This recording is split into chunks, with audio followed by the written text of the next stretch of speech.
ನಮಸ್ಕಾರ. ಇತ್ತೀಚಿನ ದಿನಗಳಲ್ಲಿ ಸಾಮಾಜಿಕ ಜಾಲತಾಣದಲ್ಲಿ, ಪತ್ರಿಕೆಗಳಲ್ಲಿ ನೀವೆಲ್ಲರೂ ಈ ಸುದ್ದಿ ನೋಡ್ತಾ ಇರ್ತೀರಾ. ಇದು ನೋಡ್ತಿದ್ದಂಗೆ ಸಾಕಷ್ಟು ಜನ ನನಗೆ ಕೇಳಿದ್ರು, ಡಾಕ್ಟ್ರೇ, ಇಂಡಿಯಾದಲ್ಲಿ ಯೂಥನೇಸಿಯಾ ಲೀಗಲ್ ಆಗೋಯ್ತಾ, ಮರ್ಸಿ ಕಿಲಿಂಗ್ಗೆ ಕೋರ್ಟ್ ಪರ್ಮಿಷನ್ ಕೊಟ್ಬಿಡ್ತಾ ಅಂತ ಹೇಳಿ. ನೋಡಿ, ಈ ಚರ್ಚೆ ಶುರುವಾಗಿದ್ದು 2011ರಲ್ಲಿ. ಅರುಣಾ ಶಾನ್ಭಾಗ್ ಅಂತ ಹೇಳಿ ಒಬ್ರು 42 ವರ್ಷಗಳ ಕಾಲ ಕೋಮಾದಲ್ಲಿದ್ದ ಪೇಷಂಟಿಗೆ ಯೂಥನೇಸಿಯಾನ ಕೊಡಬಹುದಾ ಅಂತ ಪರ್ಮಿಷನ್ ಕೇಳಿಕೊಂಡು ಸುಪ್ರೀಂ ಕೋರ್ಟ್ಗೆ ಹೋಗಿತ್ತು. ಆವಾಗ ಸುಪ್ರೀಂ ಕೋರ್ಟು 2 ಥರ ಯೂಥನೇಸಿಯಾನ ರೆಕಗ್ನೈಸ್ ಮಾಡ್ತು.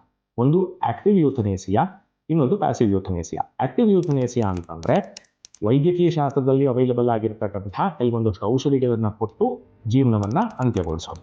ಪ್ಯಾಸಿವ್ ಯೂಥನೇಸಿಯಾ ಅಂತಂದ್ರೆ ಕೃತಕವಾಗಿ ಜೀವನವನ್ನ ಪ್ರೊಲಾಂಗ್ ಮಾಡ್ತಕ್ಕಂಥ ಏನು ಸೌಲಭ್ಯಗಳಿದೆ, ವೆಂಟಿಲೇಟರ್ ಆಗಲಿ, ಫೀಡಿಂಗ್ ಟ್ಯೂಬ್ ಆಗಲಿ, ಔಷಧಿಗಳಾಗಲಿ, ಅಥವಾ ಹಾರ್ಟಿಗೆ ಸಂಬಂಧಪಟ್ಟಿರ್ತಕ್ಕಂಥ ಕೆಲವೊಂದಷ್ಟು ಔಷಧಿಗಳನ್ನ ನಿಲ್ಲಿಸುವುದರ ಮುಖಾಂತರ ಜೀವನವನ್ನ ಅಂತ್ಯಗೊಳಿಸೋದು ಅಂತ ಹೇಳಿ.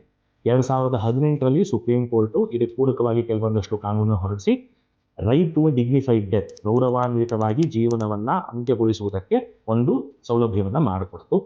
ಈ ಜಡ್ಜ್ಮೆಂಟ್ ಇತ್ತೀಚೆಗೆ ಬಂದಿರೋದ್ರ ಪ್ರಾಮುಖ್ಯತೆ ಏನು ಅಂತಂದ್ರೆ, ಮೊಟ್ಟ ಮೊದಲ ಬಾರಿಗೆ ಒಂದು ರೋಗಿಯ ಕೇಸಲ್ಲಿ ಪ್ಯಾಸಿವ್ ಯೂಥನೇಸಿಯಾನ ಕೊಡೋದ್ರ ಮುಖಾಂತರ ಅವ್ರಿಗೊಂದು ಗೌರವಾನ್ವಿತವಾದ ಅಂತ್ಯವನ್ನ ಕೊಡಬಹುದು ಅಂತ ಹೇಳಿ ಸುಪ್ರೀಂ ಕೋರ್ಟು ಆದೇಶವನ್ನ ಹೊರಡಿಸಿದೆ. ಇದ್ರ ಬಗ್ಗೆ ನೀವೇನಂತೀರಾ? ನಿಮ್ಮ ಅನಿಸಿಕೆ ಏನು? ದಯಮಾಡಿ ನಮಗೆ ಕಾಮೆಂಟ್ ಸೆಕ್ಷನ್ ಅಲ್ಲಿ ತಿಳಿಸಿ.